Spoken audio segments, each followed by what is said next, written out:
Hello everyone, ఈరోజు ఒక మంచి వీడియోతో మీ ముందుకు రావడం జరిగింది.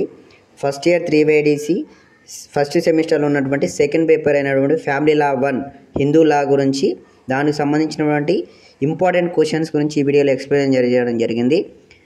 ఎవరైతే 3/ADC first year irregulars are డైరెక్ట్గా ఎగ్జామ్ రాసేవారు ఉంటారో వారికి ఈ వీడియో 100% హెల్ప్ అవుతుంది. ఫస్ట్ సెమిస్టర్లో వచ్చేసి 6 పేపర్స్ ఉంటాయి. ఫస్ట్ పేపర్ అయినటువంటి లా ఆఫ్ కాంట్రాక్ట్ గురించి నేను లాస్ట్ వీడియోలో ఎక్స్ప్లెయిన్ చేయడం జరిగింది. ఇంపార్టెంట్ క్వశ్చన్స్ ఈ వీడియోలో వచ్చి ఫ్యామిలీ లా 1 హిందూ లా గురించి ఎక్స్ప్లెయిన్ చేయడం జరుగుతుంది. చివరి వరకు ఈ వీడియో చూడండి. And family law Hindu Lalo 5 units ఉంటాయి. 5 యూనిట్స్లో నుంచి మనకి మొత్తంగా 80 మార్క్స్ కోసం అనే ఎగ్జామ్ ఉంటుంది.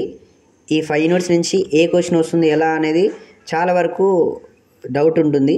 సో అలాంటి వారి కోసం నేను ఏంటంటే ఏం చదవాలనే దాని గురించి 5 ఇయర్స్ సంబంధించినటువంటి క్వశ్చన్ పేపర్స్ అన్ని గ్యాదర్ చేసి దాంట్లో సంబంధించినటువంటి రిపీటెడ్గా అడిగినటువంటి క్వశ్చన్స్ని నేను ఇంపార్టెంట్ క్వశ్చన్స్ లాగా మేక్ చేయడం జరిగింది. ఈ పేపర్ 2లో 3 పార్ట్స్గా డివైడ్ అయి ఉంటుంది. ప్రతి పేపర్లో పేపర్ 2లో కూడా అలాగే 3 పార్ట్స్ ఉంటుంది. ఫస్ట్ పార్ట్ వచ్చేసి పార్ట్ ఏ అంటాం మనం. పార్ట్ ఏకి సంబంధించి మనకు టోటల్గా 8 క్వశ్చన్స్ అనేది ఎగ్జామ్లో ఇవ్వడం జరుగుతుంది. 8లో నుంచి మనం 5 అనేది అటెంప్ట్ చేయాల్సి ఉంటుంది. ఈచ్ క్వశ్చన్ వచ్చేసి మనకు 6 మార్క్స్ ఉంటుంది. పార్ట్ ఏలో టోటల్గా 30 మార్క్స్ ఉంటుంది. 30 మార్క్స్కి సంబంధించినటువంటి వరకు మోస్ట్ ఆఫ్ ది మెంబర్స్ ఇక్కడే మన వాళ్ళు అంతా లాస్ అయిపోయేది. క్వశ్చన్స్ ఆన్సర్స్ ఎక్కువ మార్క్స్ అనేది గెయిన్ చేసే ఛాన్స్ ఉంటుంది.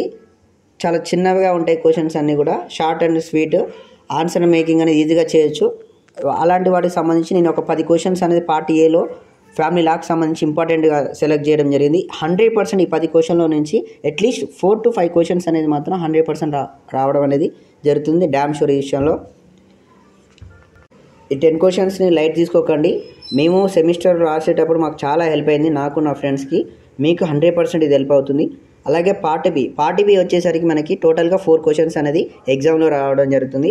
ఒక క్వశ్చన్కి మనకు 15 మార్క్స్ ఉంటుంది. మనం 4 out of 2 క్వశ్చన్స్ మాత్రమే అటెంప్ట్ చేయాలి.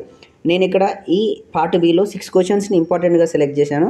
ఫ్రమ్ ద లాస్ట్ 5 ఇయర్స్ నుంచి వచ్చినటువంటి క్వశ్చన్ పేపర్ని బేస్ చేసుకొని ఈ 5లో నుంచి 100% మనకి అట్లీస్ట్ 2 క్వశ్చన్స్ అయినా వచ్చే ఛాన్స్ ఉంటుంది రిపీటెడ్గా.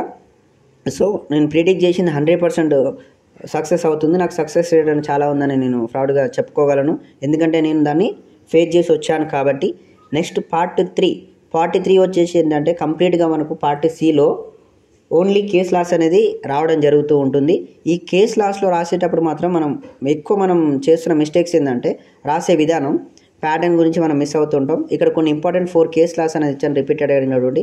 ప్యాటర్న్ వచ్చేసి ఏంటంటే ఫస్ట్ మనం ఫ్యాక్ట్ ఆఫ్ ది కేసు ఒకటి రాయాల్సి ఉంటుంది. అండ్ దాని next issues in the case, and next third one principle and judgment. ఈ 4 పాయింట్స్ అనేది మనం హైలైట్ చేస్తూ కేసులా రాసినట్టయితే మనకు ఈచ్ కేసులాకి 10 మార్క్స్ ఉంటుంది. ఈజీగా 10 out of 10 అనేది గెటిన్ అయ్యే ఛాన్స్ ఉంటుంది.